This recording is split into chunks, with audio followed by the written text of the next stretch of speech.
Hey, this is Dan. It's 3 a.m. on Friday morning. I just got home like 25 minutes ago from our trip to Stockton, Chico, and Reno. And we almost died, like, I don't know, if it's 3 a.m., I guess we almost died around 5 p.m. earlier. So our car, we had to put chains in the car because we got caught in a blizzard coming out of Reno, coming back to LA.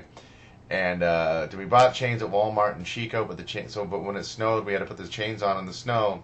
And Dan Dominguez, my friend that was putting them on, we thought the bad part was that we were putting them on in the snow and then it hurt our fingers, and then they were too long, and we drove 50 feet, and the chains pulled a piece of plastic this long and this wide out of the undercarriage of the driver's side front wheel of my car that was sticking out like a fin. So I had to kick it and break it off in the snow and then put the chains on again, and then they still wouldn't work. And then some trucker helped us cut them with bolt cutters while he condescended to us, and that was pretty bad. And we videotaped that.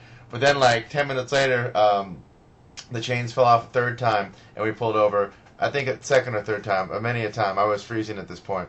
And the man who pulled over and helped us was a neo-Nazi cowboy in a giant cowboy hat with a Texas logo on it, and then Sieg Heil across his knuckles, and a Marine sticker on the back of his car, which is always pleasant, because I didn't know they let people with Sieg Heil stickers in the Marine, or maybe he was a Marine fan, whatever.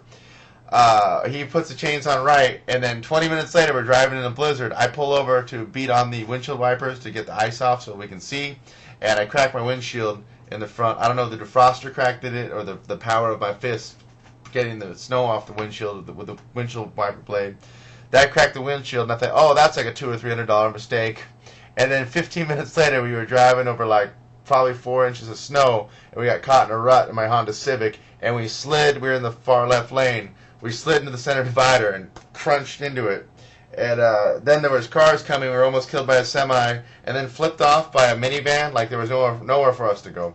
And we pulled over, and there's a bigger than soccer ball that Giants would play soccer with, sized hole in the front of my car, and a giant piece of something, a vent air intake thing was missing that we have in the car. And the whole front bumper, I had to break off a piece that's probably 5 feet long and this wide, which would be a great, good-sized fish if you're a bass fisherman. You'd set a record, but you don't want that off your car.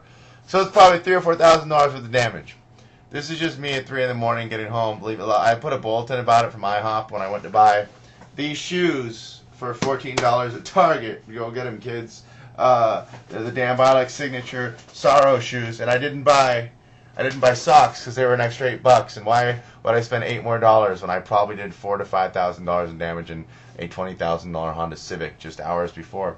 But anyway, I put a bulletin out from the IHOP that we were eating at in my new shoes, saying, "Hey, we got an accident with the lady cop who pulled over to not help us but to watch from the comfort of a car had a machine gun and a shotgun, like an AR-15 and like a shotgun in her car. Why wouldn't she? Why wouldn't she shoot the snow? Why couldn't she machine gun the snow away? Is my question. Anyway, this is quick. I'm just throwing this video up because I got like a bunch of, like dozens of, after I put the bulletin up, like when I got home, dozens of you guys sent me like messages and emails and stuff, and thank you very much. So I'm alive, and no one died. My car is very effed up, and I have video of all this of me in the snow at various stages yelling at the car and at the passengers and at probably the snow. So I'll cut that together and I'll put it together before we go up to Washington on Monday. I'm home for 2 days, and then I have to drive. I'm going to have to borrow my mom's car, not tell her I messed my car up, and try and get it fixed while I'm in Washington. So it's going to make me a liar to my own mother, the snow. So what's the point of this? The snow is our enemy, and we should fight it and kill it and eradicate it. And global warming is right, and it's fine. I don't care. I'll wear a bikini on Antarctica. I don't ever want to be in snow, and I don't ever want to hit a snow bank that actually has a metal center divider, because that'll do. I mean, look at that hole. That's bigger than a soccer ball. Anyway, this thing isn't even edited, and it's not exciting, it's not boring. I'm sure I look like a treasureful dream right now. But this is just for you guys that are my MySpace friends and my fans that sent me the nice messages, just to know that I'm alive and nothing bad happened and I'm going to live. And then over the weekend, I'll edit together the bad car footage and I'll put it up. All right. So that's it. This has been really boring and too long and nothing really clever. But that's what happened in the last 12 hours. All right. I'll talk to you guys soon. Bye-bye.